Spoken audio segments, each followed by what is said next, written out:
계속해서 예루살렘 교회에 일어난 초대교회 역사들을 통해서 하나님의 복음 역사와 교회가 어떻게 진행되는가를 보고 있습니다. 1절 하반절에 보면 그날에 예루살렘에 있는 교회에 큰 박해가 있었다. 이 박해는 스데반의 순교로 촉발된 것입니다. 그전에는 사도들의 말씀이 능력이 있었고 표적과 기사가 나타나고 하니까 그냥 두려워하고 또 교회에 오기를 겁내고 혹은 오는 사람들은 예수를 믿고 회심하고 그렇게 있었는데, 이제 스데반이 자기들에게 복음을 전가하면서 그 아브라함, 모세, 다윗 그 역사, 그 구원, 자기 민족의 역사를 이야기하면서 너희들이 잘못한 거다. 너희들이 지금 뭐 새로이 이렇게 어떤 신흥 종교를 너희들이 거부하는 것이 아니고, 내가 전한 이 복음은 아브라함과 모세와 다윗, 그 우리 믿음의 선조들의 유산, 그 믿음의 선조들의 믿음을 따라간 것인데, 너희들이 옛날에 조상들 중에서 하나님이 보낸 선지자를 죽이고 하는 것처럼 너희들이 똑같은 짓을 했다. 그러니까 이제 우리가 자기의 잘못을 지적받을 때 그 지적을 달게 받고 회개할 수 있고, 또 반대로 그것을 기분 나쁘게 생각하고 대적할 수 있는데, 유대인들이 그것을 대적했습니다. 양심의 가책이 있음에도 불구하고 귀를 막고 스데반을 때려 죽였습니다. 그러니까 스데반이 죽는 사건이 일어나니까 이제 그동안 두려워서 혹은 속으로 저게 사실이면 어떡할까 하고 이런 분들이 용기를 내 가지고는 이제 집단적으로 이제는 교회를 테러하고 핍박하기 시작했습니다. 그래서 이게 이제 군중 심리 같은 거죠. 그러니까 교회를 막 노골적으로 비판한 것입니다. 오늘날도 얼마든지 그런 일이 일어날 수 있습니다. 교회에 대해서 예수 믿는 사람들이 무슨 잘못을 한 것이 아니라도 무슬림권, 이슬람권 이런 데 보면은 교회를 갖다가 불지른다든지 교회에 폭탄 테러를 한다든지 그런 일이 있어요. 제가 그 대표로 있는 윈선교회, 파키스탄에 있는 교회에서 수년 전에 폭탄 테러가 일어났어요. 그래서 그 파키스탄이니까 교회가 많지도 않은데 이분들이 아주 그 삶이 바르고 어려운 사람을 도와주고 그렇게 하는데, 그건 뭐 나쁜 일이 아니니까 처음에는 구제를 하고 사랑을 하는 게 잘 있다가 이게 이제 영향력이 나타나는 거예요. 그렇게 하니까 많은 사람들이 예수 믿고 회심하는 일이 생겨요.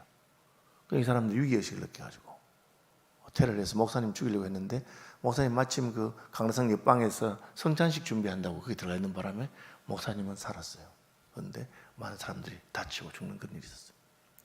어쨌든 이 유대인들 중에 종교 지도자들이 위협을 느끼기 시작했습니다. 이게 그냥 장난이 아니구나. 하루에 3,000명, 5,000명, 심지어 제사장들 가운데서 회심하고 남녀의 큰 무리가 믿으니까 이게 그래서 스데반을 이제 돌로 때려 죽이고, 그리고는 그 다음부터 이제 본격적으로 이제 한번 붙어본 겁니다. 이게 있었습니다. 박해가 일어났을 때 어떤 있었느냐? 이 1절에는 사도가 나오죠. 사도 외에는 2절에는 경건한 사람들이, 그죠? 4절에는 그 흩어진 사람들이 이렇게 나오는데, 저 사도들은 박해가 일어나도 예루살렘을 떠나지 않습니다.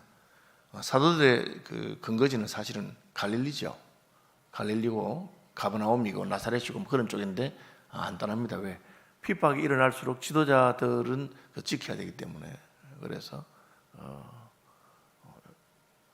유교가 일어나고 할 때도 북한에 있는 분들이라든지 교회 지도자들이 교회를 떠나지 않고 있다가 순교한 분들도 많고 그렇게 합니다. 사도들은 핍박이 일어나도 예루살렘 교회를 지키기 위해서 예루살렘을 지키고, 사도들 외에는 다 유대와 사마리아 모든 땅으로 흩어졌다. 그렇게 됐습니다. 유대와 사마리아 언급된 것은 우리가 1장에 그 성령이 너에게 임하시면 예루살렘과 온 유대와 사마리아와 땅끝까지 할 때 그 예루살렘만 있는 자들에게 유대와 사마리아로 흩어지게 되었다. 그래, 예수님이 원래 오순절 성령이 강림하면 너희가 권능을 받고 예루살렘과 온 유대와 사마리아와 땅끝까지 가라 했는데 그들은 그냥 머물러 있었어요. 왜? 너무 좋으니까. 교회에서 모여서 같이 복음을 듣고 예배하고 또 서로 사랑하고 교제하고 하는 게 좋은 거예요. 그러니까 그냥 모여 있었어요.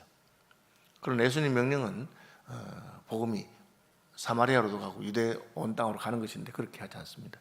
여기가 굉장히 이렇게 의도가 나쁜 게 아니고 그냥 좋아서 교회 생활이 좋아서 우리가 얼마든지 그렇게 할 수 있어요. 근데 이제 오늘부터 식사가 다시 시작되는데 제가 늘 하는 이야기, 식사할 때 조심할 게 뭐냐면 친한 사람들하고 뭐예요? 왜? 좋으니까 대화도 되고 신앙도 통하고 가깝잖아요. 그리고 보고 싶었고 그렇게 합니다. 그러면 낯선 사람, 새로운 사람들은 자기도 모르게 소외감을 느낀다는 거예요. 예루살렘 교회는 그 잘못한 게 특별히 잘못한 거 없어 보입니다. 그냥 은혜 받고 성령 받고 표적이 나타나고 자기들끼리 모여서 열심히 그렇게 했어요. 그런데 왜 스데반이 순교하고 그리고 그 순교하자마자 그때부터 막 핍박이 일어나서 거기에 있으면 다 잡아가고 하는 그런 일이 있었을까? 그거는 이제 하나님께서 그런 것을 허락하신 것은 그것을 통해서 사도들을 제외하고는 다 유대와 사마리아 온 땅으로 흩어지게 만드는 역사입니다. 그것을 통해서 복음이 전거되는 것입니다. 하나님의 역사는 때로는 우리가 생각하는 방향으로 가지 않습니다. 저는 목사지만 내가 하고 싶은 사역, 내가 있고 싶은 장소에만 있으려고 하는 그런 경향이 있는 것을 알았어요.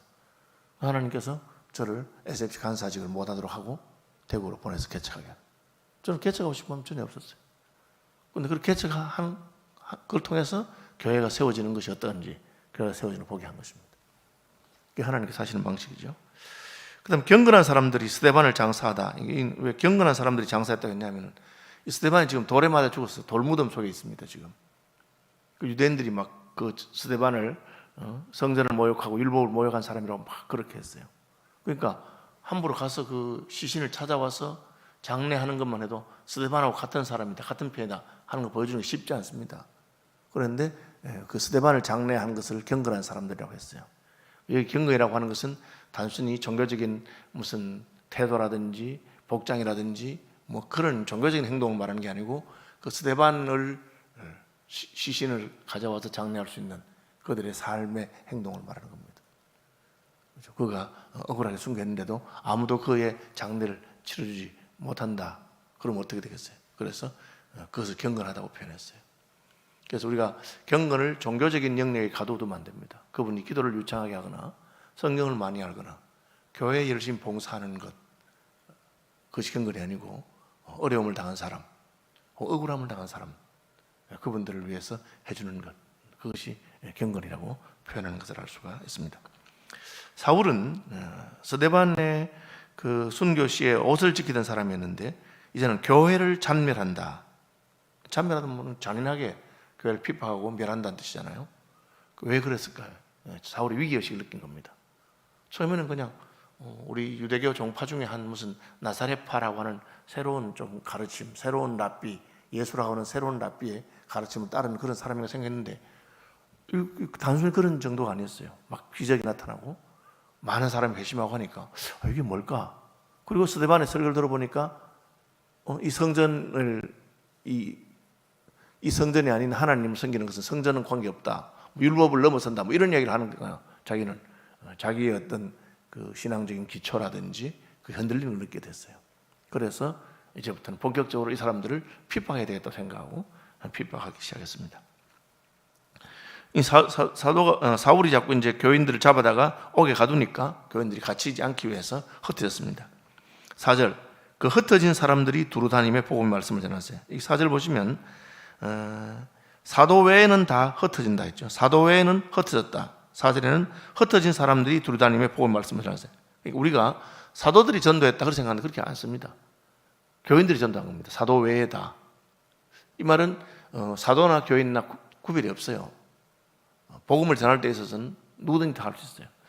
이 참된 교회의 그 놀라운 점이 뭐냐면 교회를 핍박해서 흩어버리면 10군데 흩어버리면 교회가 10군데 생기는 거예요. 그렇죠? 우리가 그 하등 생물이라는 가운데는 몸을 자르면 그 자른 게 다시 새로운 개체를 만드는 그런 게 있어요. 그런데 교회가 핍박을 해서 흩어져 버리니까 흩어진 곳이 10곳이면 10곳에서 교회가 새로 시작되고 20곳에 흩으면 20곳에 흩어지는 거예요. 교회는 그래서 우리가 모이는 것 못지않게 흩어지는 역사도 놀라운 거예요. 우리가 자발적으로 흩어지는 게 선교잖아요. 우리 교인을 선교. 자발적으로 흩어지는 게 분리개척이잖아요. 우리 교인을 떼서 구리에 우리 시민교회 했더니만은 150명을 보냈는데 300명이 됐다. 그게 새로운 교회들이 생겨난 거죠. 제가 모교회인 대구 서문로교회는 30군데 이상 교회를 떼서 구역 하나 떼가지고 그 기도 모임으로 시작했는데 좀 지나면 그게 교회 되고, 대구에 성북교회라든지 산성교회라든지 복형교회라든지 태평로교회라든지 대구에 있는 교회들 다 거기서 나옵니다. 대구뿐 아니고 경북 지역에 양목에 양목제일교회라든지 수십 개 교회가 그렇게 생기게 됩니다. 이게 이제 사탄은 교회를 핍박하고 스데반을 죽여서 두려워한 마음이 생겨가지고 더 이상 이제 공개적으로 복음을 못 전하게 만들고 그렇게 하려고 했는데, 그러니까 사람들이 흩어졌어요. 흩어지니까 가는 곳마다 복음이 전거되는 겁니다. 이게 왜 그렇게 됐을까? 자발적으로 만약에 사마리아와 유대와 온 땅으로 딴 것까지 갔더라면 핍박이 없었을 수도 있어요. 그런데 하나님이 핍박을 통했어요. 교회가 이제 성장하다 보면 교회가 싸움이 나는 경우가 종종 있어요. 이건 어떤 분이 그렇게 말하죠. 왜 잘 성장하던 큰 교회인데 싸울까? 하나님이 흩어서. 그러니까 딱 이 사람들이 싸우면 그때부터 경쟁이 붙어가지고 교회 두 개가 되는데 두 개가 막 서로 지기 싫어가지고 더 열심히 한대. 이게 좋은 방법이 아니죠. 그런데 교회가 성장하면서 하나님께서 기뻐하시는 대로 분리개척도 하고 또 선교도 하고 교인들을 떼서 그렇게 자꾸 하면 싸움 나잖아요. 우리 교단의 지도자들이 그렇게 많이 했습니다. 제1영도교회에서 2영도교회, 3영도교회, 8영도교회, 9영도, 10영도까지 조그만 교회 성장 교회를 떼서 영도 지역에 열 몇 개의 교회가 생깁니다. 울산에는 울산교회 박동 목사님이 교회가 성장하니까 동부 남부 해서 울산에는 나중에 노회가 되는, 지금 노회가 2개 됐죠. 그런 일이 생깁니다. 예루살렘 교회도 3,000명이 믿고 5,000명이 믿고 모이는 건 많은 사람이 모였어요. 그런데 모여서 좋으니까 거기서 그냥 안주하고 있습니다. 하나님께서는 예수님을 통해서 예루살렘뿐 아니고 온 유대와 사마리아와 땅 끝까지 가서 복음 전거된다 그랬는데 그걸 안 하는 거죠. 그러니까 하나님은 대적들이 교회를 핍박하는 방법을 통해서 잡아넣으니까 자꾸, 그러니까 자기 고향으로 돌아가고, 잡아넣으니까 예루살렘을 떠나서 가는데 가도 그 믿은 예수의 복음이 남아있는 것입니다. 여러분, 예수 믿는 사람들이 예수 믿기 좋은 직장을 가는 것이 좋은가? 저는 어릴 때부터 신앙생활을 잘해야 되니까 신앙생활을 잘할 수 있는 직장, 교사라든지 혹은 공무원이라든지 그래도 내 신분, 그런 생각. 실제로 거기에 크리스찬 비율이 높아요. 그러다 보니까 예수 믿는 사람들이 작은 곳이 있어요. 요즘 검수한박 시끄러운데 검사들 가운데 예수 믿는 사람 많지 않습니다. 비율이 작습니다. 일반적인 크리스찬의 비율에 비해서. 하는 일이 그러니까. 그러면 거기는 누가 복음을 전가하겠어요? 비즈니스 하는 분들 가운데서 예수 믿는 사람의 숫자가 많지 않습니다. 왜? 그게 쉽지 않거든요. 신앙을 지키면서 사는 게.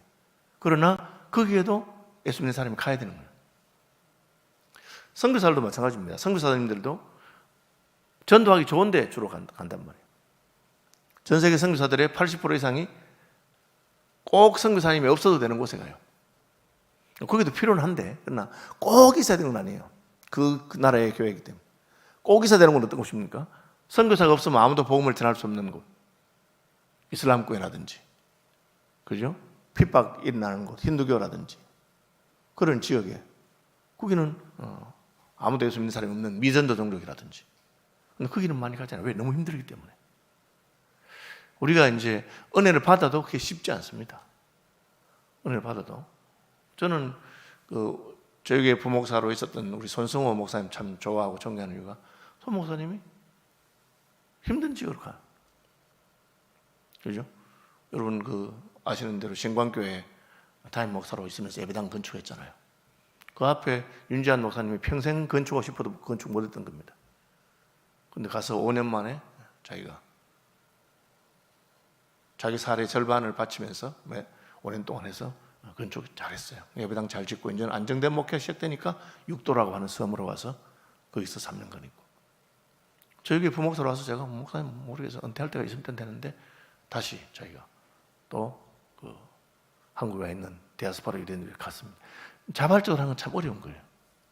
그런데 하나님께서는 우리가 은혜를 받으면 그 안정된 곳, 평안한 곳에 있기를 바라시는 게 아니고 복음이 더 필요한 곳에 가기를 원하십니다. 그렇기 때문에 오늘 본문에 보면 온 유대와 사마리아까지 보면 특별히 사마리아에는 유대인들이 사마리아를 껄끄러워요. 굳이 내가 일부러 미워하거나 이런 건 아니라도 문화적으로 불편해요.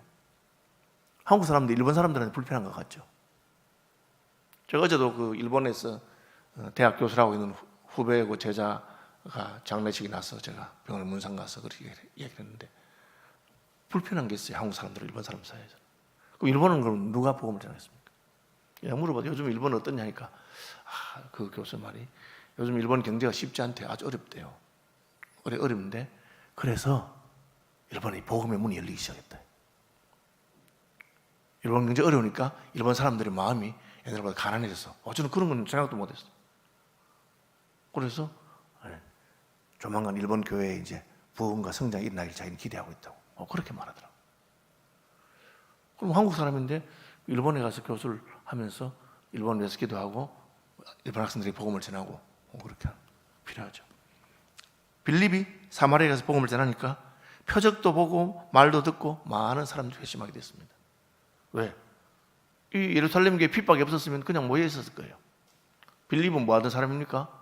예루살렘에 있는 헬라파 유대인들을 구제하기 위해서 세운 사람이에요. 예루살렘에 헬라파가 많으니까 얼마든지 예루살렘도 일이 많이 있어요. 북한 선교를 하자 하면은 이렇게 말하는 분이 있어요.